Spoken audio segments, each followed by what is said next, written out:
पिंकी और नाखून। एक दिन एक जगह पर। रहीम, मैंने तुम्हारा घर बना दिया है। अब हम काफी खेल चुके, मैं अब घर जाऊंगी। ठीक है पिंकी। पिंकी घर की ओर चल देती है। घर वाले मेरा इंतजार कर रहे होंगे। घर पहुंचकर, दादाजी। पिंकी, क्या तुम कीचड़ में खेल कर आई हो? मुंह और कपड़े मिट्टी से सने हुए हैं। मेरे करीब ना आना, वरना मेरे भी कपड़े तुम खराब कर दोगी। दादाजी, मैं अभी नहा कर आती हूँ। पिंकी जाकर नहाने लगती है। थोड़ी देर बाद, दादाजी, मैं नहाकर और नए कपड़े पहनकर आ गई।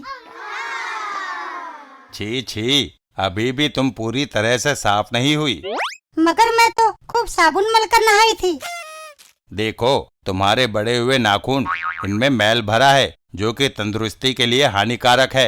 स्वच्छता के लिए नाखूनों का काटा जाना जरूरी है। इधर लाओ हाथ। दादाजी एक नेल कटर उठाकर पिंकी के सारे नाखून काट देते हैं और फिर अब हुई ना बात।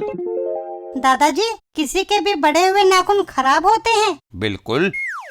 मेरी सहेली नीना के भाई जोखू के नाखून बड़े हुए हैं। उन्हें जितना जल्दी काटोगी उतना अच्छा है पिंकी। और पिंकी कैंची लेकर घर से बाहर निकल पड़ी। पिंकी कहाँ चली? जोखू के नाखून काटने। जोखू के घर के पास पहुंचकर, नीना, तुम्हारा बड़ा भाई जोखू कहाँ है? वह सो रहा है पिंकी, उसे जगाऊं? कोई जरूरत नहीं, मैं अपना काम उसे जगाए बगैर भी कर सकती हूँ। पिंकी घर के अंदर घुस जाती है, जहां नीना का भाई सो रहा होता है। बाप रे, दादाजी तो मेरे छोटे नाखूनों पर ही गुस्सा कर रहे थे। अगर जोखू के इतने लंबे नाखून देखें तो पता नहीं कितना आग बबूला हुई। और पिंकी जोखू के नाखून काट देती है। उपकार करना चाहिए, इन्हें काट दूं। जोखू, ओहो, तुमने मेरी 10 साल की मेहनत पर पानी फेर दिया। मेरे नाखून विश्व में सबसे लंबे थे और मेरा नाम Guinness book of world records में लिखा जाने वाला था पिंकी।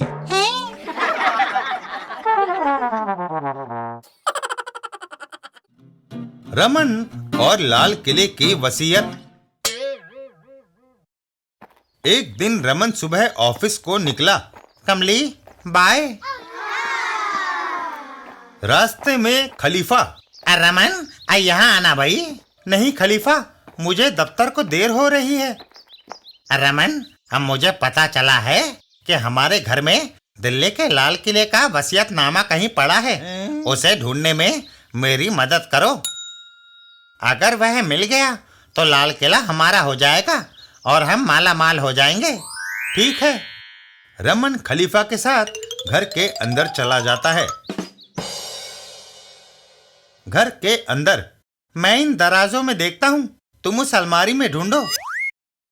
अब वहां नहीं मिला भाई। मैं चादर के नीचे देखता हूँ, तुम स्टोर्स में देखो। वहां भी नहीं मिला। मैं संदूक में ढूंढता हूँ, तुम दूसरी अलमारी में ढूंढो। कामयाबी नहीं मिली। इस कनस्तर में भी देख लूं। मैं इस तिजोरी में देखता हूँ। सारा घर छानने के बाद भी उन्हें वसीयत नहीं मिलती। कहीं नहीं मिला। तुम्हें कैसे पता चला कि लाल किले का वसीयतनामा यहीं कहीं है? रमन, रात को मैंने सपने में देखा था भाई। हैं? और रमन गुस्से में भुनभुनाता हुआ वापस ऑफिस की ओर चल देता है।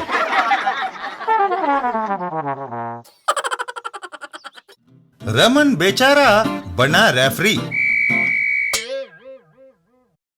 एक जगह बॉक्सिंग मैच प्रतियोगिता, जिसमें रेफरी है रमन। रमन सीटी बजाकर फाइट शुरू होने का इशारा करता है।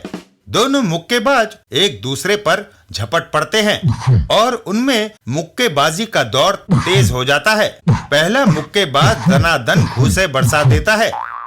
तभी दूसरा मुक्केबाज संभल कर मुक्का ताने उसकी ओर बढ़ता है और एक जोरदार वार, जिसे पहला बॉक्सर झुककर बचा जाता है और घूसा पड़ता है बेचारे रेफरी रमन के मुंह पर।